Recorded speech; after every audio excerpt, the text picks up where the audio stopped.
We've all done it. Faced with a dense textbook, a critical report, or a mountain of notes, we instinctively reach for it. That beacon of neon yellow, promising clarity, understanding, and retention.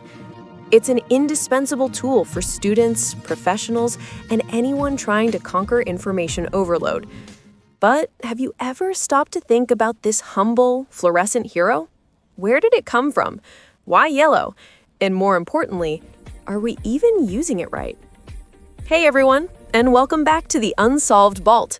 Today, we're diving deep into the surprisingly rich history and awful misunderstood science behind one of the most iconic study tools ever invented, the yellow highlighter. You're about to learn why this simple pen is a lot more complex than you think and how you can unlock its true power to boost your learning. To understand the highlighter, we first need to travel back to the mid-20th century.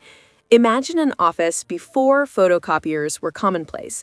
Documents were typed, carbon copied, and any important information needed to be marked. But how? Pens bled through, pencils smudged. There was a desperate need for a way to draw attention without obscuring the text. Enter the felt tip pen. Developed in the 1960s, these pens delivered ink smoothly. But the real game changer came from Japan, specifically the Pilot Pen Corporation in 1963. They created the Pilot marker pen. Its key innovation? A special, translucent ink. This paved the way for the true highlighter as we know it. In 1971, the German company Sivan Stabilo launched the Stabilo Boss. This iconic, chunky pen with its distinctive chisel nib and fluorescent ink became a global phenomenon. And its signature color? That bright, unmistakable yellow. But why yellow? It's not arbitrary. There's fascinating psychology at play. Our eyes are incredibly sensitive to the color yellow.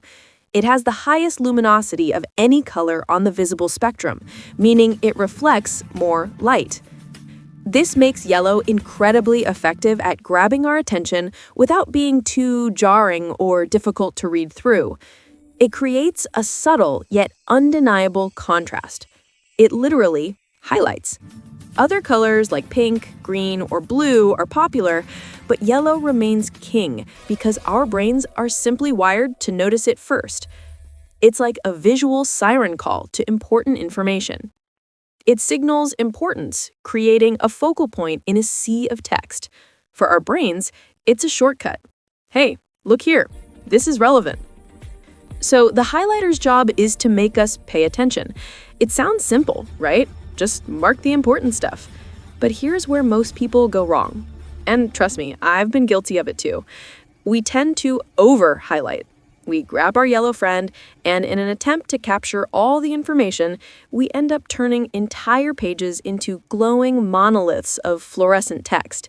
If everything is highlighted, then nothing is highlighted. It's like shouting everything. When you shout everything, no one listens. Studies show that indiscriminate highlighting can actually hinder comprehension and recall. Why? Because it becomes a passive activity. You're not actively processing the information, you're just coloring. It gives you a false sense of productivity. You feel like you're studying, but your brain isn't doing the heavy lifting. So, how do we unlock the true power of this incredible tool? How do we turn it from a passive distraction into an active learning accelerator? Here are 3 game-changing tips. Tip 1. Highlight keywords, not sentences. The goal isn't to reread, it's to find the core concepts. After reading a paragraph, go back and ask yourself, what are the 1 to 3 absolute essential words I need to remember this idea? Mark only those. This forces active processing. Tip 2. Highlight after reading a section. Don't highlight as you read. Read an entire paragraph or even a small section first, then go back and highlight.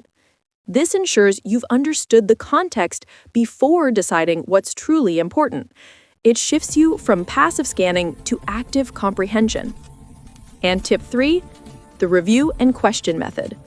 After highlighting, immediately try to recall what the highlighted words mean without looking at the full text. Turn your highlighted phrases into questions. For example, if you highlighted photosynthesis process, ask yourself, what is the photosynthesis process? This active recall is where true learning happens. The highlighter just gave you the signpost. The yellow highlighter isn't just a pen, it's a powerful psychological trigger. It's a tool that, when used correctly, can transform how you interact with information, boosting your focus, understanding, and retention. So next time you pick up that fluorescent friend, remember its untold story. Remember the science behind its striking color. And most importantly, remember the power you hold to use it not just to mark pages, but to truly illuminate your mind. What's your favorite study tool, and how do you use it effectively? Let me know in the comments below. If you found this video helpful, give it a thumbs up, share it with a friend who loves their highlighters, and subscribe to the Unsolved Vault for more insights into making your learning journey smarter, not just harder. Thanks for watching, and I'll see you in the next video.